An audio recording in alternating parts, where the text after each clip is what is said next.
Hello. So now we're going to talk about how the book does a good job, or maybe you think it doesn't, in using persuasion to get us to pay attention to the emergence of the Ebola virus and maybe put some attention on it. So if you think about it,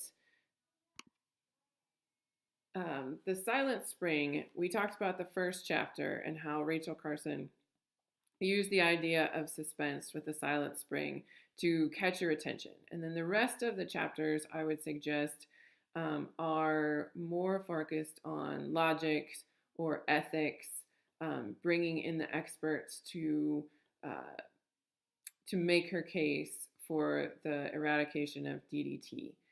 I would say that the Hot Zone uses suspense throughout to make the case um, for questioning the preparedness of our worldwide centers for disease control to be ready for something like a species jumping virus, and also seeks to get people more interested in these very small things that maybe can't be seen, that aren't on our radars. But I think it does it in a way that maybe speaks more to current culture because of its more recent, um, more modern literary techniques.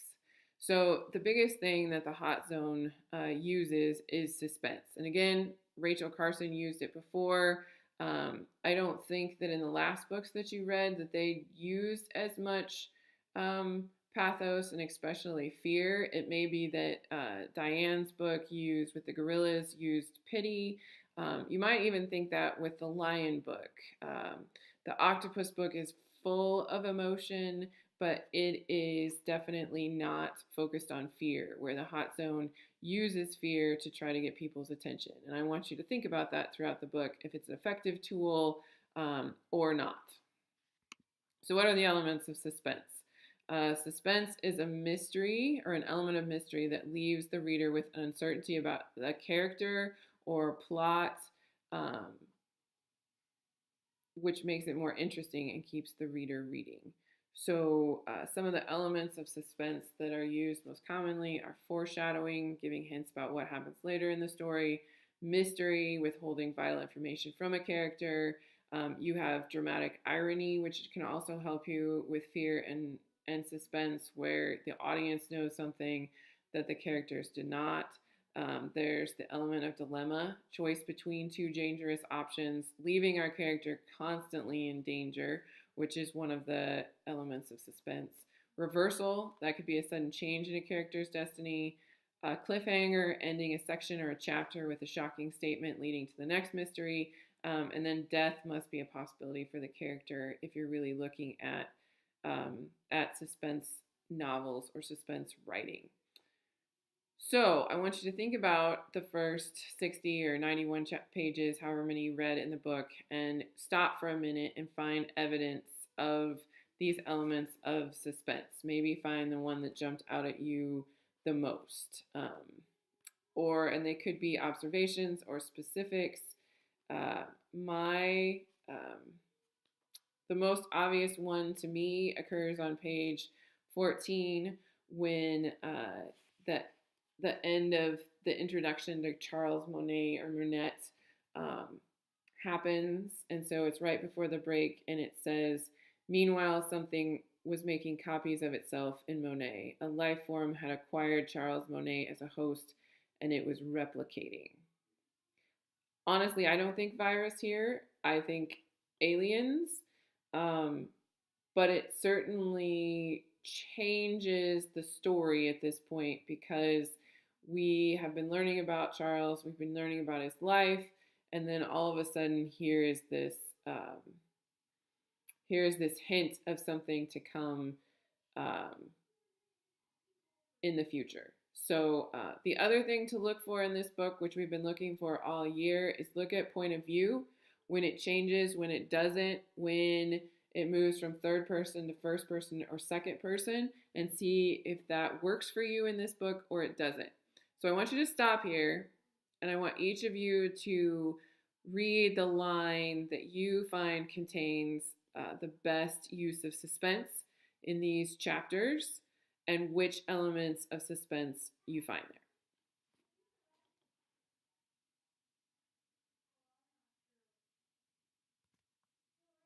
Okay, so suspense and the reader. The point of suspense are the impacts on your mood. So this is not tone, right? Tone is what the author wants you to get, but mood is how you feel in response to the book. So if it is good suspense, it should make you feel tense or anxious. It should build a reason to keep reading. The question is, when you think about persuasion, is fear enough to take action? Is it too much? What happens in response to fear versus response to pity? And where do you want to take that when it comes to environmental literature? So that's something to think about. I also want to introduce the idea of a virus here. I know you took notes on that, but it is a disease-causing agent smaller than a bacterium, consisting of a shell made of proteins and membranes and a core containing DNA or RNA. It requires living cells to replicate. So there's been a discussion or controversy for a long time about viruses, whether or not viruses should count as alive.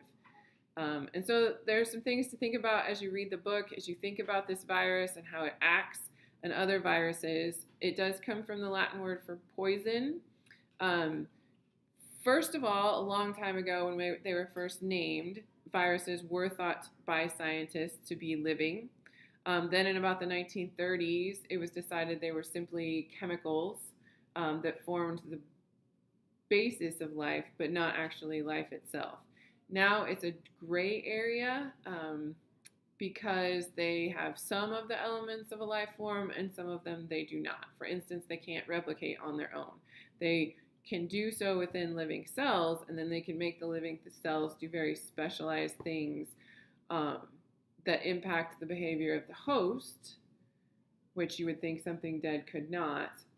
But because they come and go quickly, the other thing is that they may be the scientists' best chance of studying the basis of evolution over time.